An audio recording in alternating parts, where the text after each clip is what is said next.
Hello everyone, Seraphin here. Welcome back to what will be the epilogue of Fire Emblem 7, The Blazing Sword.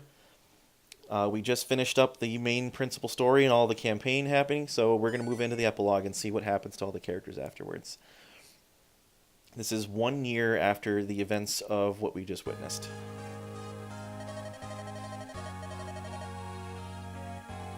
Yes, I'm here. Nice of you to acknowledge my presence yet again. And this is where Eliwood is going to be made the new Marquis of Fire.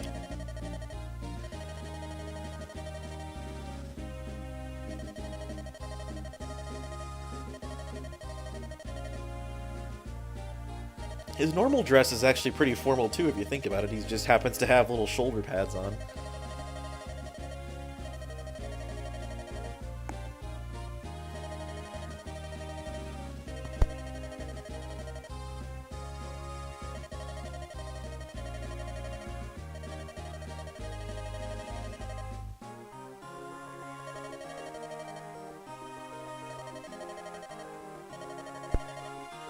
Well, I mean, did you expect me to stay here the whole time?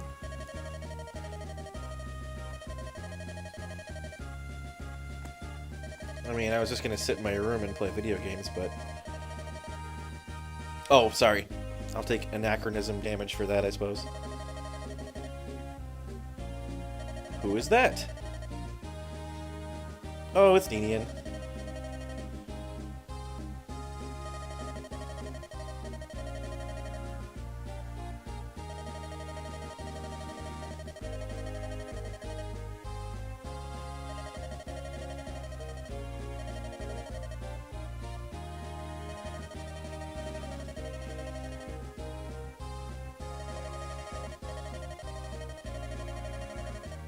Uh-oh.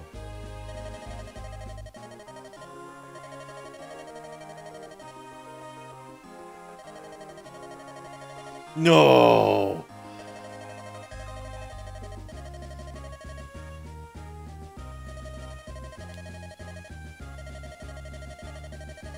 Uh-oh.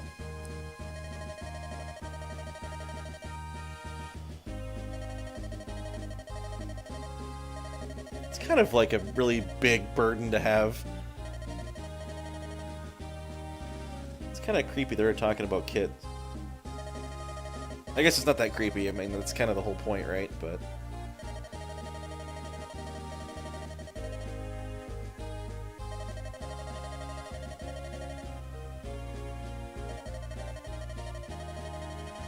It's like, we're planning on getting married. No, I never would have guessed. Like, legitimately, what are you talking about? What is this marriage nonsense you speak of?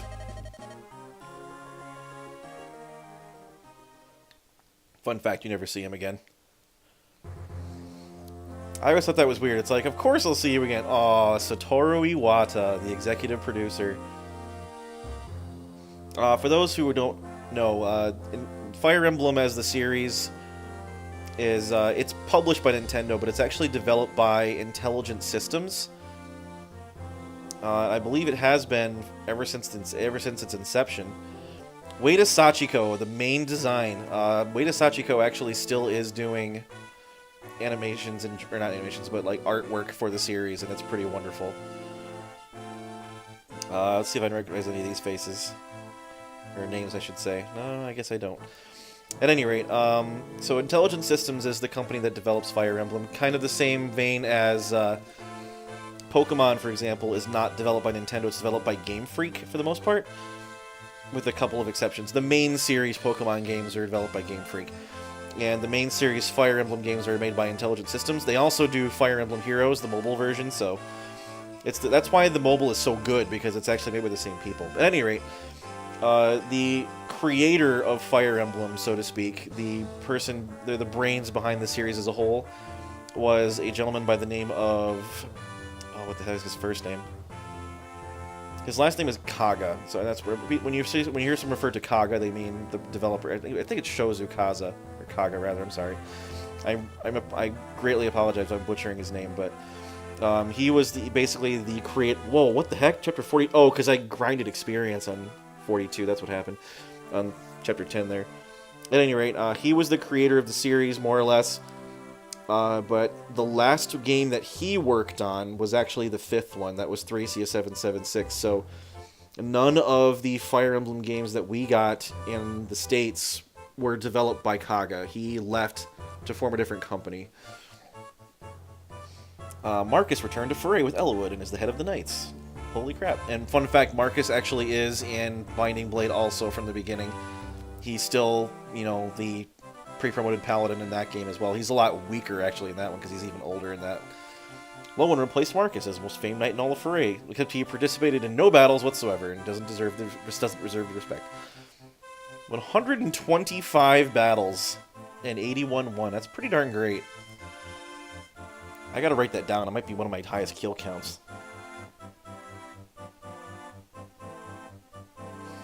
Dorcas, lol. At any rate, so Kaga, the last one he worked on was Thracia 776, and then a different team was picked up at Intelligent Systems to work on all the ones after that. And Intelligent Systems still does them, but Satoru Iwata, who was at one point the president of Nintendo until he died a few years ago, he actually got his start with Intelligent Systems as a programmer, as a developer for a lot of these games. So, as somebody who was a very big fan of his, he was a wonderful dude, and it's really sad the circumstances behind his death and just how young he was. The fact that his hand is in a lot of these games is what makes them a lot more special to me, at any rate. I'm sorry if it's one of those things. He was such a really well-loved individual. He was a really talented guy. And during his time as president, he made a lot of sacrifices for the good of his company. And I respect him a lot for that. So I'm glad that my favorite series in Nintendo's book, so to speak, is this one. That he had arguably the most impact on, I think, at some point. The Saint of Swords is what Guy ended up turning out to be, as opposed to the Sword Demon, which is what Corel is known as. Urk was asked to succeed the retiring Lord Pent. He refused, though. Some nameless dude they're going to make a noble and have him succeed the Count Regale? That seems a little odd, doesn't it? Priscilla went home to her adopted family.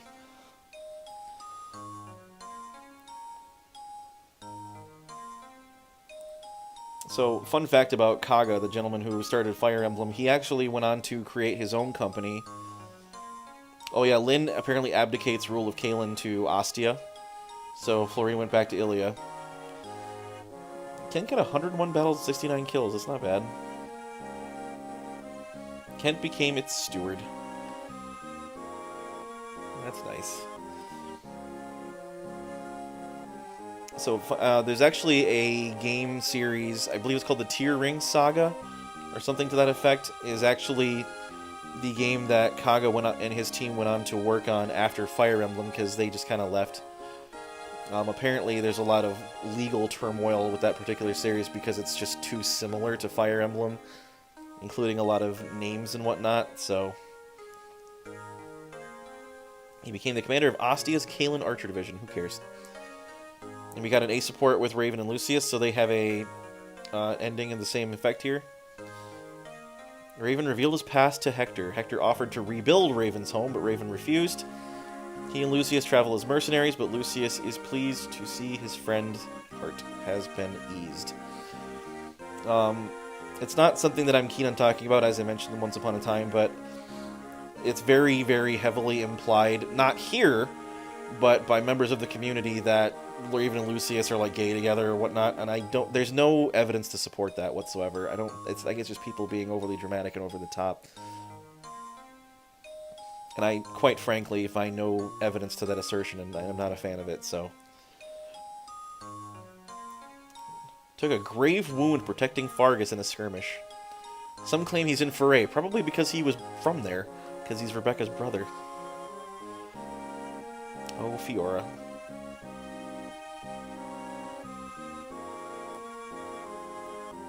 Yeah, Ilia's a very poor country because it's so bloody cold up there and they can't do anything except fight. Kind of like Vikings of old, you know? They didn't farm or anything, they just raped and pillaged everything. Black Fang refugees.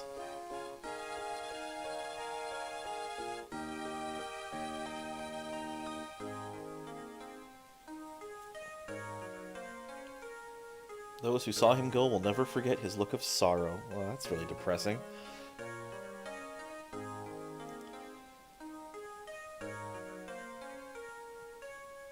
Imperial Guard? What empire?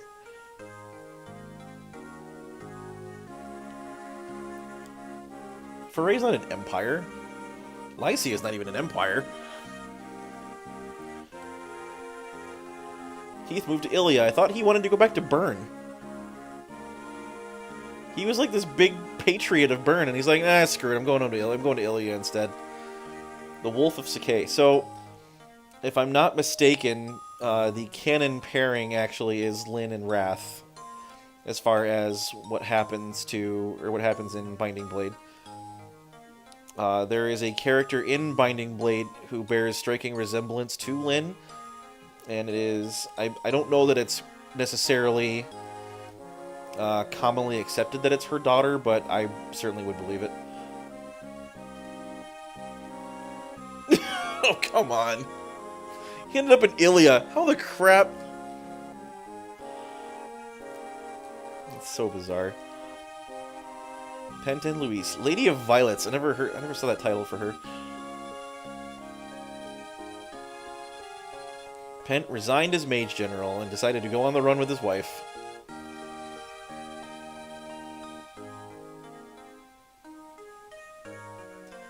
Apparently they don't have that great of a marriage. Like, apparently Pent's just always studying and not paying attention to her, like, whatsoever.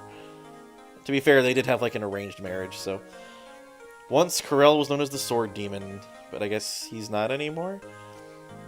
There is a handful of characters from this game that do reappear in Binding Blade. Very few, actually. Nino lived in a quiet, small village in Foray. She plans to return to Bern to go to a cemetery. Yeah, whoop-de-doo. Nino actually ends up having 2 kids, and they are both in Binding Blade, and they're twins. It's regarded that she is their mother, but her canon pairing, actually, I don't know if that she has one necessarily. It's not Jafar. I can say that for certain, but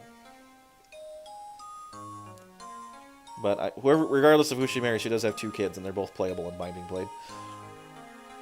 Corel actually reappears in Binding Blade, but not like till like the very, very last chapter of the game. Bartra is in Binding Blade. He actually has a kid that she's also playable in Binding Blade. Eliwood and Hector are both in it, but they're not playable. They're just like plot characters, but both of their kids are playable. And you'll see them actually in a minute here. Eliwood's canon pairing, I believe, is Ninian. So, given that Ninian is a dragon, that means his kid technically has dragon blood.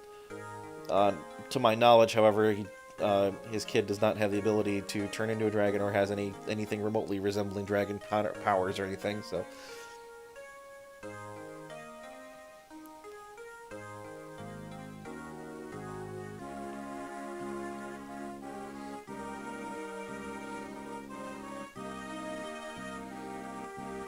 Here's the thing they don't elaborate on. It says Hector went back to Ostia and became her Marquis. His brother's already the Marquis. What? Like, why would that need to happen? Well, there's a reason for that, but they don't actually tell you that in Eliwood's quest. You have to play Hector's to find out. They have a son named Roy who will one day take up arms to defend his nation. Feigned genius. Well, that's very flattering of you guys to say that about me.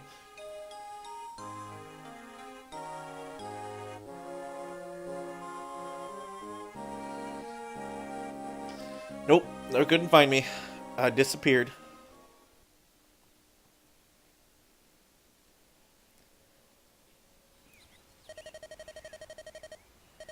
Hector with a beard is the best thing ever.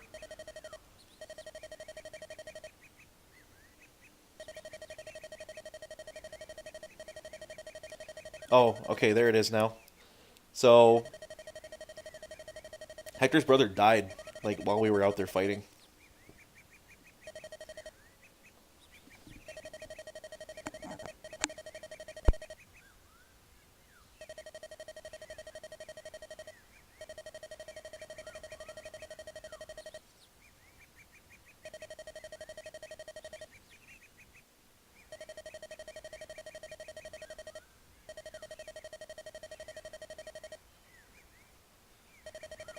It's kind of odd that they just kind of, like, mention that as an afterthought in this epilogue, that, hey, Hector's brother died, but we don't know what happened.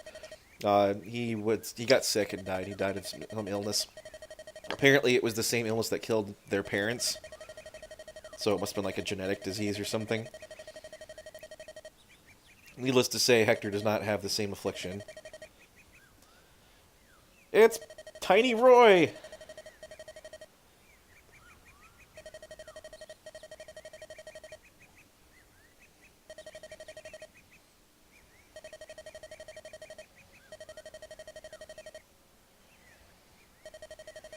My name is Roy. I am a tiny child.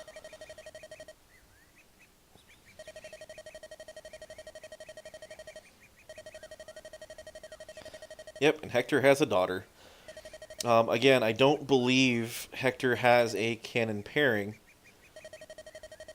It's largely... He can marry 2 of the 3 Pegasus sisters. And he can also... both Eliwood and Hector can marry Lynn also. But I don't believe she's their canon pairing for either of them. I don't know if Hector has a canon pairing, but that is his daughter regardless. That's Lilina.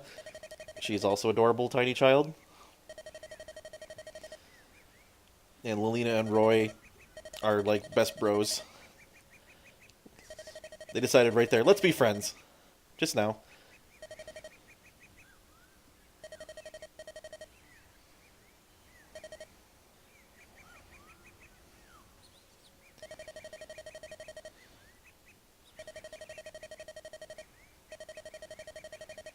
But who's her mother?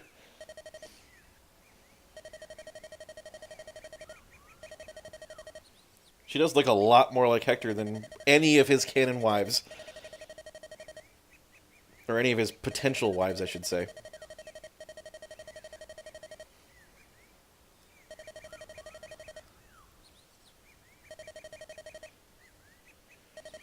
It's kind of sad that, like, once they become the rulers of their respective territories, they just never see each other again.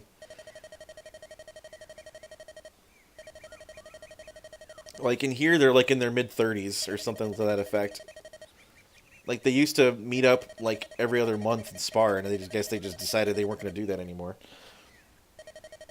Although, I suppose them being in charge has a lot... I guess them being in charge has a lot more, like, they have a lot more responsibility and whatnot, but at the same time, it's like...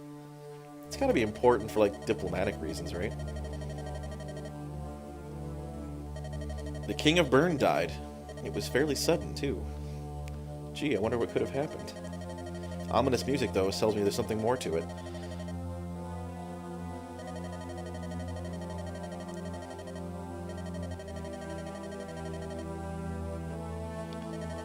Another assassination attempt on the prince. And the king ends up dead instead. Interesting.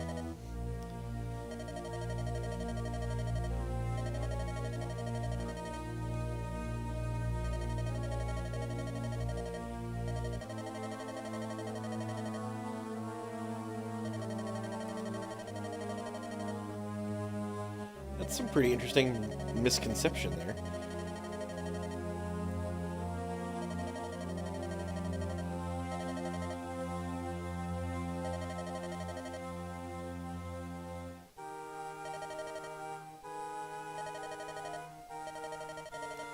You have a pony?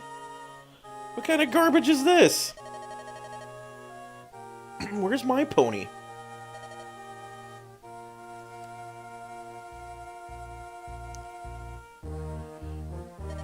I never got that giant tank that I wanted either.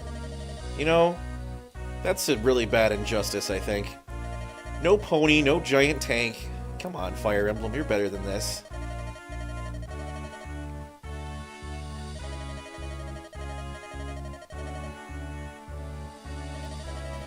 Once again, Lycia brings hope.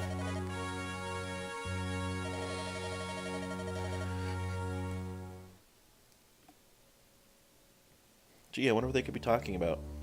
Uh oh, here's Byrne. What's going on in Byrne? That would be Prince Zephiel.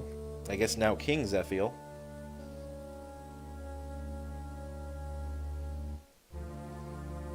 A demon dragon. You know, I don't remember ever seeing that particular phrase either. So Zephiel looks a little, like, evil. Finn. Yep, that's the end of that. So that's the epilogue, everybody. So lots of really crazy, terrible things actually end up happening as a result of what you just saw. So again, I'm not going to ruin it. I'm going to let you play through it if you desire. And maybe I'll play through that one of these times. I had to finish it first myself, I guess. But there's a lot of gameplay mechanics issues I have with Binding Blade, but it's still a good game overall. So that being said, that is everything. That is the epilogue. That is the entirety of the, I guess, the main quest of Fire Emblem 7. So I appreciate you guys that stuck around for the epilogue, even though I know there wasn't a whole lot to it really, but it's one of those little nice little punctuation things I like to end these series on. So that being said, as I mentioned last time, we're going to move on to a different series in the next episode instead of this one, because we're going to take a break. We'll come back to Hector's hard mode at some other time down the road, probably a couple months from now, we'll see. But at any rate, I will give you guys something to look forward to for the next time. I'll think of that, and I will find out what it is, and I'll post it up here. So keep an eye out for that. And until I see you guys in the next series, take care of yourselves. Have a great evening. This has been Seraphin. I will see you in the next series. Have a great evening, everyone.